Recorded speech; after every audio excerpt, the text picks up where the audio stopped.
Nzube suddenly dashed out of the hut, acting completely out of his mind.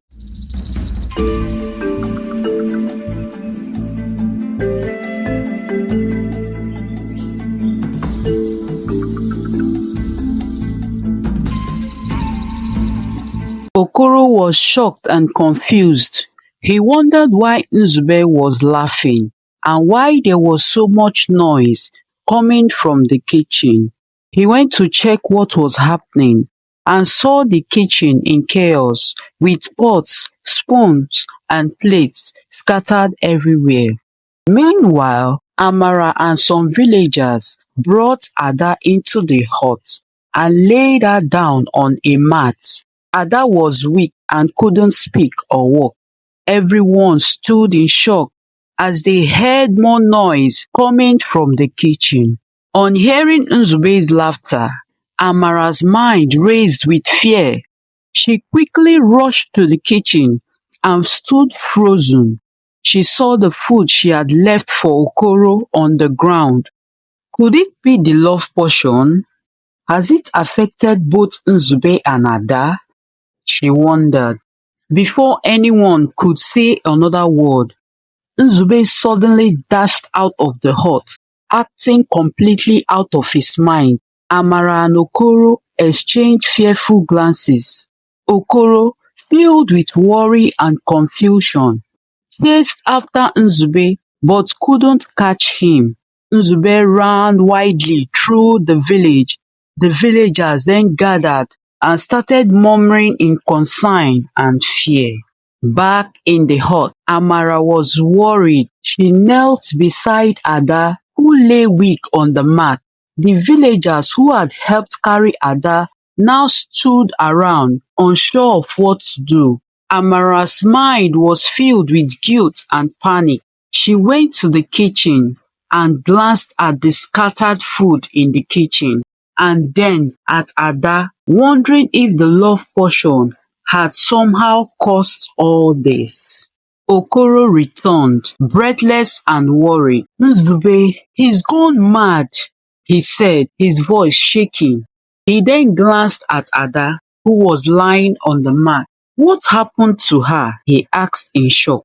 She fainted as she was on her way back home, one of the villagers replied. Okoro couldn't believe what he was hearing. We need to find Nzube, Okoro said urgently, and we need help for Ada. This is beyond us, he said. One of the villagers suggested calling the spiritualist. He might know what to do. Amara couldn't say a word. She felt confused and guilty at the same time. She needed to find out what was going on. To see the spiritualist who had given her the love potion. She regretted listening to her friend Ngozi and prayed for her daughter to get well. We should call Ngana the spiritualist, Okoro said again. One of the villagers hurried off to find the spiritualist. Amara stayed beside Ada, whispering prayers. Her heart was heavy with guilt and fear. What if Ada couldn't recover? And what if Nzube couldn't be saved? Ngana, the spiritualist, arrived at the hut, his face serious. He examined Ada and listened to the villagers' account of what had happened. He then turned to Amara and Okoro. We need to act quickly, he said. Ada needs special herbs to recover, and Nzube needs to be found before 24 hours. If he is not found before 24 hours, he will remain mad all the rest of his life, spiritualist said. Amara's heart raced as the spiritualist. She feared he would recognize her or mention the love potion, but he didn't. We need to act quickly, he said. Nzube needs to be found before 24 hours, and Ada needs special herbs to recover. But if Nzube is not found before 24 hours, it will be difficult for them to be saved. Amara's heart raced as the spiritualist spoke. She feared he would recognize her or mention the love portion. He then handed Amara a small pouch of herbs. Boil this and give them to Ada, he instructed. It will help her regain her strength, but it won't heal her completely. Remember, before Ada can be healed completely, Nzube needs to be found and undergo a special cleansing ritual. For now, she will remain in this weakened state, he said. Then he turned to Okoro. We must find Nzube before 24 hours. Gather some villagers to help search for him. Okoro nodded and quickly organized a search party. The villagers spread out to look for Nzube. They searched the whole night for him, but he was nowhere to be found. And as the hours passed, worry and fear grew among the villagers. Ada's condition didn't improve much, and Amara's heart was heavy with guilt. She knew she had to do something. As dawn approached and the villagers still hadn't found Nzube, Amara got worried and told Obinna to stay with his sister. Then she quietly left the hut. She needed to speak to her friend Ngozi. And when she arrived at Ngozi's house, surprised to see Amara. What brings you here so early? She asked, pretending to be unaware of the chaos in Amara's home. Ada collapsed on her way home, Amara explained, trying to keep her voice steady. And Nzube, he's gone mad. He ran off and no one could find him. Ngozi pretended to be concerned, but secretly she didn't care.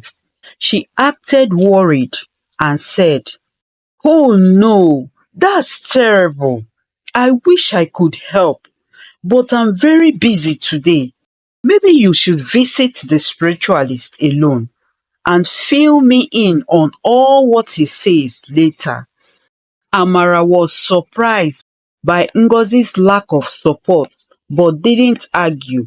She nodded and left to find the spiritualist. Meanwhile, Nzube, in a state of madness, had run off to a nearby school. The gate was open and he wandered inside.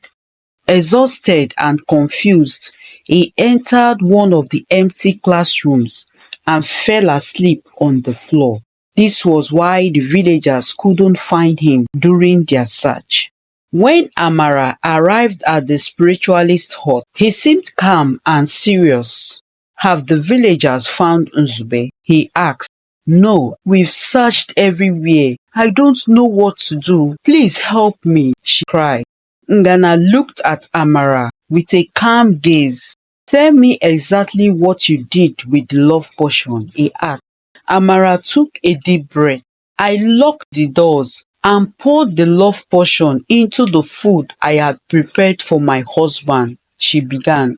"I was about to say the incantations, but someone started banging the door. It startled me and I opened the door without finishing the incantation." Ngana nodded thoughtfully. So the potion was used, but the incantation was not completed. That explains a lot. The potion's power was unleashed without direction, causing chaos and confusion. Amara's eyes filled with tears. "I didn't know this would happen. I just wanted Okoro to love me and my children," she said. Ngana sighed. Magic is not something to be taken lightly. When used improperly, it can have unintended consequences. The love potion, without the incantation, affected Nzube and made Ada weak. And for Ada to get better, Nzube will have to lose his life. And likewise, for Nzube to get better, your daughter Ada will lose her own life. "No, I don't want anyone to lose their life. Please," Amara said, crying. Nzube has not yet been found. For now, nothing can be done. He gave her some herbs to give to her daughter for strength and told her to go home. Amara felt sad. So it's my fault that Ada is weak and Nzube has gone mad. What have I done? She cried bitterly. She went to Ngozi's house. She narrated everything the spiritualist told her. The spiritualist said that nothing can be done for now. He told me that the love portion caused all this chaos. Ada is weak and Nzube has gone mad because of me. What have I done to myself and my family? She cried. Ngozi listened, her expression slowly changing from concern to irritation. Why didn't you let the spiritualist give you the potion to silence Nzube forever? She demanded, her voice sharp. If Nzube can't be cured, at least Ada could get better. You need to think about your daughter. Amara looked up, shocked by Ngozi's harsh words. Silence Nzube forever? What do you mean? She asked. Ngozi leaned closer, her eyes cold. You should have asked the spiritualist for a portion that will ensure Nzube never comes back to his senses. If he stays mad, Ada might recover fully. You need to prioritize your daughter's health. Ngozi's expression hardened. You are too soft, Amara. Sometimes tough decisions have to be made. Think about Ada. She needs you to be strong and decisive. Amara shook her head, tears flowing freely. I can't do that. There has to be another way, she said. But don't worry, I know exactly what we will do, Ngozi told her. That evening, Okoro and the villagers returned from another unsuccessful search for Nzube. Okoro was exhausted and worried, but he didn't give up hope. We need to keep looking, he said. Nzube is out there somewhere and we need to bring him back. After speaking to the villagers, Okoro went inside his hut and wept bitterly, wondering where his son could be, prayed for his son's safe return. 3 days later, Nzube was found by the students of a nearby school from a neighboring village. The students were scared when they saw him in their classroom, dirty and confused. They quickly called their teachers, who came and chased Nzube out of the school premises. Nzube left the school and started wandering around the village. He would pick up dirty food from the ground and eat them. But despite his madness, Nzube sometimes studied and read when he felt calm. But he also had trouble paying attention because of his condition. The villagers watched him with both pity and fear, not knowing that his stepmother Amara and her wicked friend Ngozi were the ones behind all that was happening to him. Nzube would often sit under a tree, lost in his own world. Children coming back from school were always curious about him. They would gather around to see what he was writing and reading. Sometimes he wrote on piece of paper or read out loud from old torn books he found. The children were both fascinated and scared of him. The villagers will always whisper to each other about the strange man under the tree, wondering what had happened to him. Then Ngozi took Amara to a bad but powerful spiritualist named Ogene. Ogene promised Amara that he could heal her daughter, but only if she slept with him and agreed that Nzube would stay mad for the rest of his life. Amara looked at Ngozi, unsure of what to say, but the look in Ngozi's eyes convinced her. Desperate to help her daughter, she quickly accepted Ogene's condition, not remembering that desperation can lead to bad decisions that could destroy her future. Then, after sleeping with her, Ogene prepared a spiritual food and told her to take it to the neighboring village called Achi. There she would find Nzube, and after giving him the food to eat, her daughter Ada will get better. But Amara never knew that Ngozi, her friend, had already paid Ogene on the condition that the spiritual food he will prepare for Nzube would kill him after he ate it, and the portion he had made for Ada would also kill her. She was tired of Amara and her problems. Ogene warned Ngozi not to say a word to anyone until Amara had given Nzube the food. Amara pleaded with Ngozi to go with her, but Ngozi refused and told Amara to bear her burden alone. As soon as Amara left, Ngozi quickly rushed to her house to see Okoro, her husband.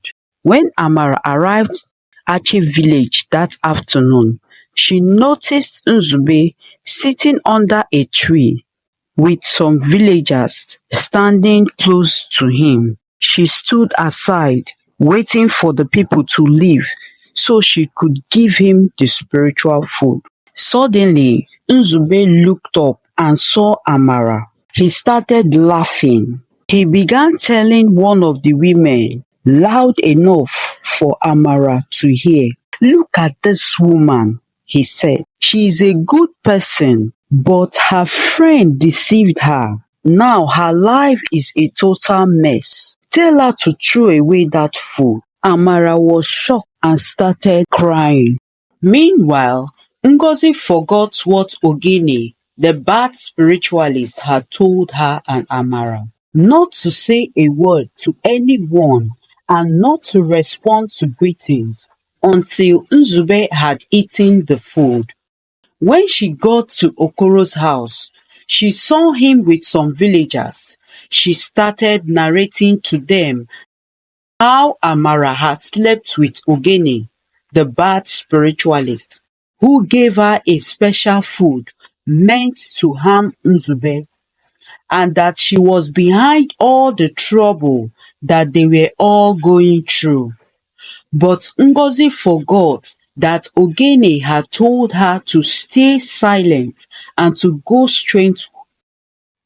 As soon as she finished talking, she ran out of the hut and suddenly went mad. The village elders decided to banish Amara and Ogene to prevent any more harm. They believed this would restore peace to the village. After some days, Ngana chanted and used various herbs and oils to cleanse Nzube's mind and spirit. By the end of the day, Nzube was calm and clear-headed again.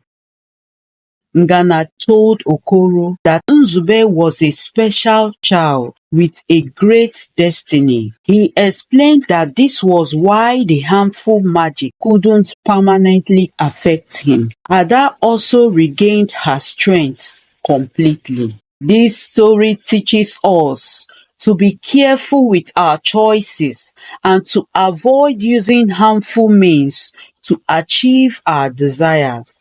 It also shows that honesty, integrity, and thinking about the well-being of others are important. Bad actions driven by selfish motives can backfire, leading to regret and suffering.